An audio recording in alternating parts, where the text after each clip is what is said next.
नमो अरिहन्ताणं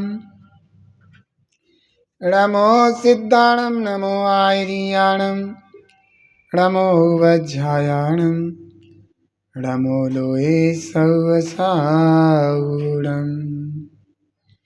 24 तीर्थंकर भगवान की, पंच परमेष्ठी भगवान की, जिनवाणी माता की, गौतम गणधर देव की, आचार्य श्री कुंद कुंद स्वामी की, आचार्य श्री शांति सागर जी मामनी राज की, आचार्य गुरुदेव श्री धर्मभूषण जी मामनी राज की, आचार्य श्री सम्यक्त भूषण जी मामनी राज की, आचार्य गुरुवर भारत महाराज की।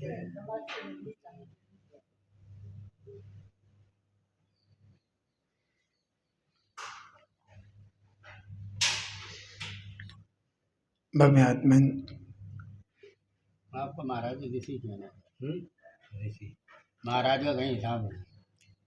आज हम सब यहाँ पर विराजमान हैं और हम लोग इष्ट उपदेश का अध्ययन कर रहे हैं।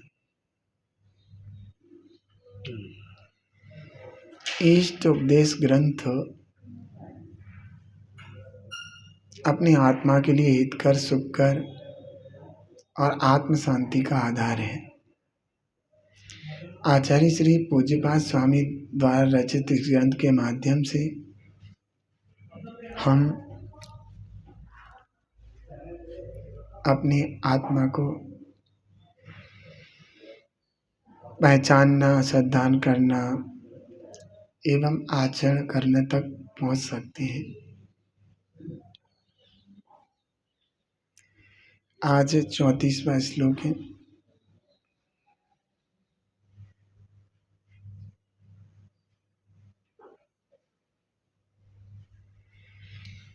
स्वामिन् सद्विलासित्वा दविष्टज्ञापकत्वतः स्वयं हितप्रियोक्तत्वा दात्मैव गुरुरात्मनः।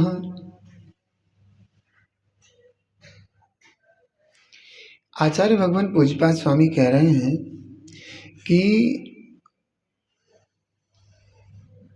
उन्होंने बहुत अच्छी बात बताई इस श्लोक में कि आत्मा ही आत्मा का गुरु है, निज आत्मा ही निज आत्मा का गुरु है।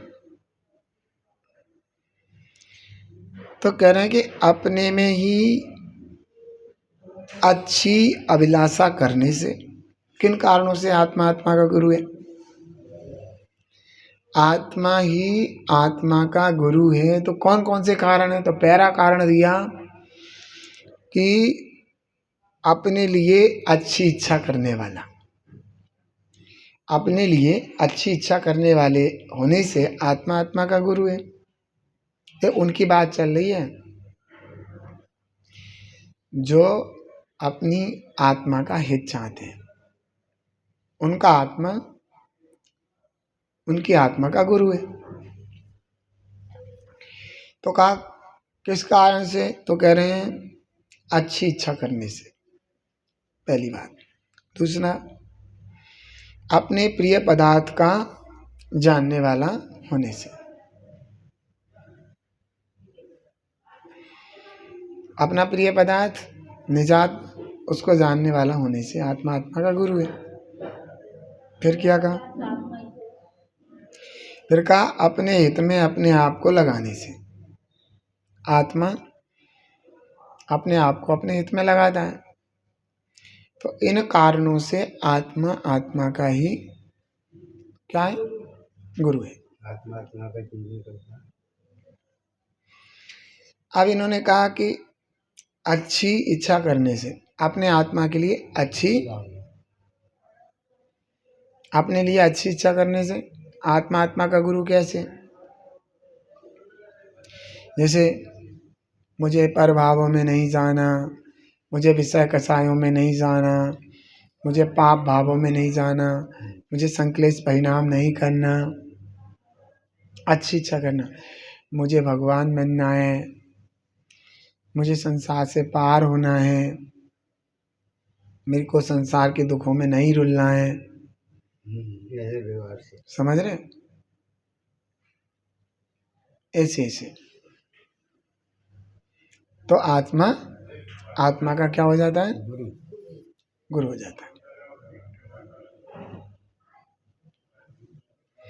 फिर कहा अपने प्रिय पदार्थ का जानने वाला होने से, तो अपना प्रिय पदार्थ जगत में मेरे आत्मा से अधिक प्रिय जगत में कोई पदार्थ हो नहीं सकता। ज्ञानी के लिए, ज्ञानी सम्यक दृष्टि जीव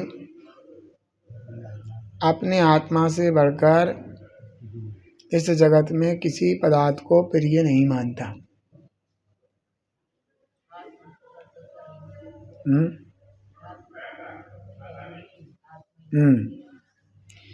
तो इसलिए आत्मा का गुरु है।